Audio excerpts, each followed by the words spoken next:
This is Jack Fishman behind the camera, speaking with the guest conductor of the San Antonio Symphony, Maestro Tito Munoz, who's conducting on November 5th and 6th a program of GERSHWIN and RAVEL. So this is the Roaring Twenties, France, America. A lot of interesting connections. Tell us about the program. Sure, a lot of interesting connections. Well, we open with a Stravinsky piece, the Stravinsky Symphony in C, which also has a bit of French-American connection because Stravinsky began it in France and then finished it in Hollywood. Interesting piece that he wrote close to 1940, I think 1938, 1939, something like that.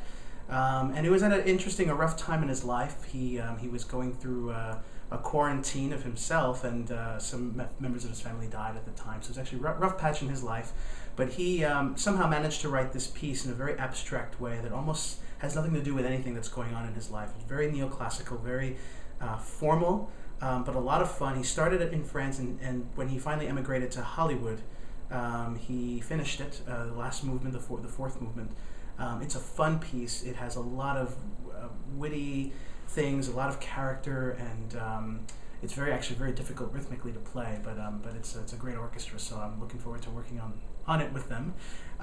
We're also doing the Ravel piano concerto for the left hand, which was commissioned by a pianist who had lost his right arm in the war, World War II, and I believe it was World War II. No, World War I. It was World War I. Because it was written in 29. Of course, it was written in 29, yes.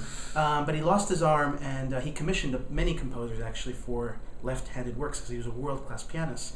And this one was written at the same time that Ravel wrote his other concerto. It was basically around the same time, and it's also a wonderful piece. And Ravel, of course, having a lot of influence in colors and in impressionistic music.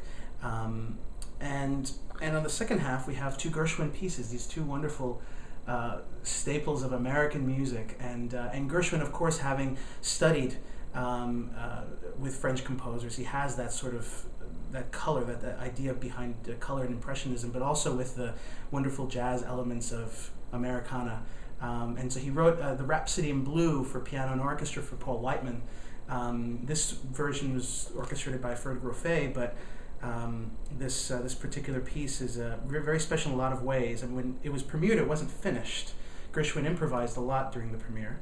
And there's a funny note in the manuscript at the beginning of one of the sections. If you look at the manuscript, that Paul Whiteman writes, wait for a nod, because Gershwin is just improvising, and then finally he finishes and he gives Paul the cue to move on to the famous da da da da da da da dum.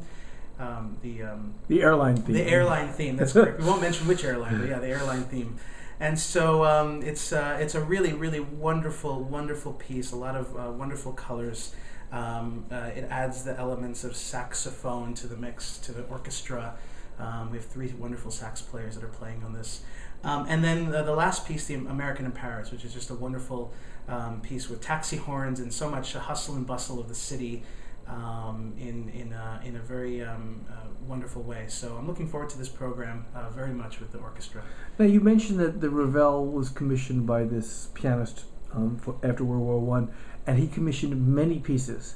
The Ravel, of course, is well known. I've never heard any other left-hand concerto. Have you? Oh, I have a couple, but they're not that many. No, they're not. And Leon Fleischer actually has been the one to sort of bring them to light. He's recorded many of them. I believe Saint-Saëns has one. I forget who the other composers that he commissioned are.